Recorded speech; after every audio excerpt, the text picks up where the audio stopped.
But ಈ ಬಾರಿಯ ಬಜೆಟ್ನಲ್ಲಿ ಆಯವ್ಯಯದಲ್ಲಿ ಕೇವಲ ತೆರಿಗೆ ವಿಚಾರ ಮಾತ್ರ ಅಲ್ಲ, ಇನ್ನೂ ಜನಸಾಮಾನ್ಯರು ತಿಳ್ಕೊಳ್ಬೇಕಾಗಿರ್ತಕ್ಕಂಥ ಹಲವಾರು ವಿಚಾರಗಳಿದೆ.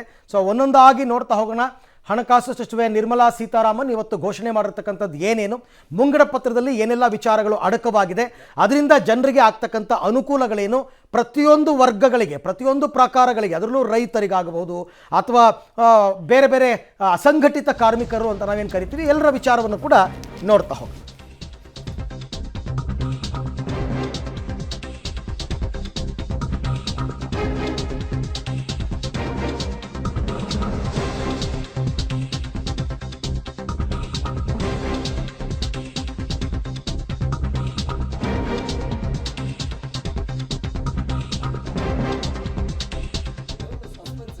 ಒಂದು ಕೋಟಿ ಯುವಕರಿಗೆ ಜಾಕ್ಪಾಟ್ ಇವತ್ತಿನ ಬಜೆಟ್ನಲ್ಲಿ. ಉದ್ಯೋಗಾವಕಾಶವನ್ನು ಕಲ್ಪಿಸಲು ಹೊಸ ಇಂಟರ್ನ್ಶಿಪ್ ಯೋಜನೆಯನ್ನು ಕೂಡ ಜಾರಿಗೆ ತರಲಾಗಿದೆ. 1 ವರ್ಷ ಪ್ರತಿ ತಿಂಗಳು 5,000 ರೂಪಾಯಿ ಶಿಷ್ಯ ವೇತನ. ಬಜೆಟ್ನಲ್ಲಿ ಯುವಕರ ಮೇಲೆ ಫೋಕಸ್ ಅನ್ನು ಮಾಡಿರುವಂಥದ್ದು. ಮಹಿಳೆಯರು, ರೈತರು, ಯುವಕರನ್ನ ಟಾರ್ಗೆಟ್ ಮಾಡಿ ಫೋಕಸ್ ಮಾಡಿ ಇವತ್ತಿನ ಬಜೆಟ್ ಅನ್ನು ಮಂಡಿಸಲಾಗಿದೆ.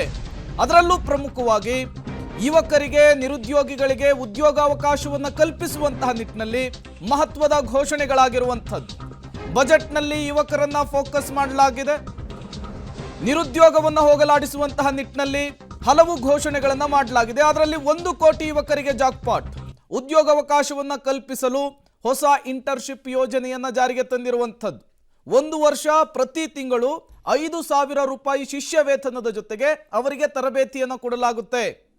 ಈ ಘೋಷಣೆಯನ್ನ ಇವತ್ತಿನ ಬಜೆಟ್ನಲ್ಲಿ ನಿರ್ಮಲಾ ಸೀತಾರಾಮನ್ ವಿತ್ತ ಸಚಿವರು ಘೋಷಣೆಯನ್ನು ಮಾಡಿರುವಂಥದ್ದು. ಈ ಮೂಲಕ ಉದ್ಯೋಗಾವಕಾಶವನ್ನು ಕಲ್ಪಿಸಲು ಹೊಸ ಇಂಟರ್ನ್ಶಿಪ್ ಯೋಜನೆಯನ್ನು ಘೋಷಣೆ ಮಾಡಿದ್ದಾರೆ ವಿತ್ತ ಸಚಿವರು. ಯುವಕರಿಗೆ ಇವತ್ತಿನ ಬಜೆಟ್ನಲ್ಲಿ ಜಾಕ್ಪಾಟ್ ಆಗಿರುವಂಥದ್ದು. 3 ವಲಯಗಳನ್ನು ಟಾರ್ಗೆಟ್ ಮಾಡಿರುವಂತಹದ್ದು. ಮಹಿಳೆಯರು, ರೈತರು ಹಾಗೂ ಯುವಕರು ಅವರ ಅಭಿವೃದ್ಧಿಗೆ ಹಲವು ಯೋಜನೆಗಳನ್ನು ಘೋಷಣೆಯನ್ನು ಮಾಡಿದ್ದಾರೆ ಇವತ್ತಿನ ಬಜೆಟ್ನಲ್ಲಿ. ಅದರ ಡೀಟೇಲ್ಸ್ ಅನ್ನು ನಾವು ನಿಮಗೆ ಕೊಡ್ತಾ ಇರುವಂತಹದ್ದು. 2047ರ ಕನಸನ್ನು ನನಸಾಗಿಸಲಿಕ್ಕೆ ಬಲಿಷ್ಠ ಅಡಿಪಾಯದೊಂದಿಗೆ ದೇಶ ಮುಂದೆ ಬರುತ್ತೆ ಅಂಥೇಳಿ ಬಜೆಟ್ ಮಂಡನೆಗೂ ಮೊದಲು ದೇಶದ ಪ್ರಧಾನಿ ನರೇಂದ್ರ ಮೋದಿ ಅವರು ಹೇಳಿದರು. ಅದೇ ನಿಟ್ಟಿನಲ್ಲಿಯೇ ಇವತ್ತು ಬ್ಯಾಲೆನ್ಸಿಂಗ್ ಬಜೆಟ್ ಅನ್ನು ಮಂಡನೆ ಮಾಡಿದ್ದಾರೆ. ಸರ್ವಸ್ಪರ್ಶಿ ಬಜೆಟ್ ಅನ್ನು ಮಂಡನೆ ಮಾಡಿರುವಂತಹದ್ದು. ಇದರಲ್ಲಿ ಯುವಕರಿಗೆ ಜೊತೆಗೆ ಮಹಿಳೆಯರಿಗೆ, ರೈತರಿಗೆ ಹೆಚ್ಚಿನ ಆದ್ಯತೆ, ಹೆಚ್ಚಿನ ಪ್ರಾಧಾನ್ಯತೆಯನ್ನು ಕೊಟ್ಟಿರುವಂತಹದ್ದು. ನಿರುದ್ಯೋಗ ಅಂತಕ್ಕಂಥದ್ದು ಬಹುದೊಡ್ಡ ಪೆಡಂಭೂತವಾಗಿ ನಮ್ಮ ದೇಶದಲ್ಲಿ ಕಾಡ್ತಾ ಇದೆ. ಹೌದು. ಅದರ ಜೊತೆಗೆ ವರ್ಷದಿಂದ ವರ್ಷ ಜಾಸ್ತಿ ಆಗ್ತಾ ಇರ್ತಕ್ಕಂಥ ಪಾಪ್ಯುಲೇಷನ್, ಇದೆಲ್ಲವನ್ನ ನೋಡಿದಾಗ ವರ್ಷದಿಂದ ವರ್ಷಕ್ಕೆ ನಿರುದ್ಯೋಗಿಗಳ ಸಂಖ್ಯೆ ಜಾಸ್ತಿ ಆಗ್ತಾ ಇದೆ. ಎಲ್ಲರೂ ಗೌರ್ನಮೆಂಟ್ ಕೆಲಸನೇ ಬೇಕು ಅಂತನೋ ಅಥವಾ ಎಲ್ಲರೂ ಇಂಜಿನಿಯರಿಂಗ್ ಮಾಡಬೇಕು, ಮೆಡಿಕಲ್ ಮಾಡಬೇಕು ಅಂತನೋ ಆಗಲ್ಲ ನಮ್ಮ ದೇಶದಲ್ಲಿ. ಹಾಗಾಗಿ ಕೌಶಲ್ಯಯುತವಾದಂತಹ ಕೆಲವು ತರಬೇತಿಗಳನ್ನು ಕೊಟ್ಟು ಉದ್ಯೋಗಗಳನ್ನು ಸೃಷ್ಟಿ ಮಾಡ್ತಕ್ಕಂಥ ವಿಚಾರಕ್ಕೆ ಹೆಚ್ಚು ಫೋಕಸ್ ಮಾಡಿದ್ದಾರೆ ಕೇಂದ್ರ ಸರ್ಕಾರದವರು. ಅಂದರೆ ನಿಮ್ಮಲ್ಲಿ ನುರಿತ ಕೌಶಲ್ಯ ತರಬೇತಿಯನ್ನು ಪಡೆದಂತಹ ವ್ಯಕ್ತಿಗಳಿದ್ದಂತಹ ಸಂದರ್ಭದಲ್ಲಿ ಅವರಿಗೆ ನಿಮಗೆ ಇಂಡಸ್ಟ್ರೀಸ್ಗಳಲ್ಲಿ, ಕೈಗಾರಿಕಾ ವಲಯದಲ್ಲಿ ಹೆಚ್ಚೆಚ್ಚು ಕೆಲಸಗಳು ಸಿಗೋ ರೀತಿಯಲ್ಲಿ ಪ್ಲಾನ್ ಮಾಡ್ಕೊಂಡಿದ್ದಾರೆ. ಟ್ರೈನಿಂಗ್ ಕೊಡಬೇಕಾಗುತ್ತೆ. ಪ್ರಮುಖವಾಗಿ ಆ ಟ್ರೈನಿಂಗನ್ನು ಸದುಪಯೋಗ ಪಡಿಸ್ಕೊಳ್ಳೋದಕ್ಕೆ ಬೇಕಾಗಿರೋ ಅಡಿಪಾಯವನ್ನು ಈ ಬಾರಿಯ ಬಜೆಟ್ನಲ್ಲಿ ಹಾಕಿದ್ದಾರೆ ಅಂತ ಅನಿಸ್ತಾ ಇದೆ. ಎಸ್, ಬಜೆಟ್ನಲ್ಲಿ ಯುವಕರನ್ನ ಫೋಕಸ್ ಮಾಡಿರೋದೇ ಈ ಕಾರಣಕ್ಕೋಸ್ಕರ.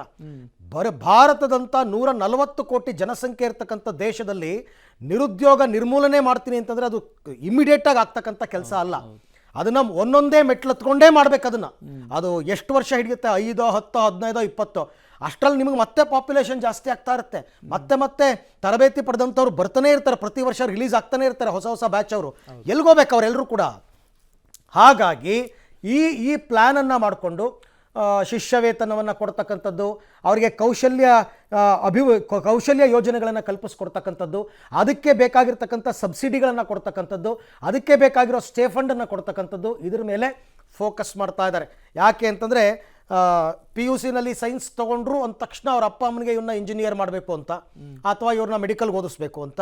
ಬಟ್ ಬೇರೆ ಫೀಲ್ಡೆಲ್ಲ ಎಲ್ಲಿ ಹೋಯಿತು? ಅದಕ್ಕೋಸ್ಕರನೇ ಈ ಥರದ್ದು ಪ್ಲ್ಯಾನ್ ಮಾಡಿರೋದು.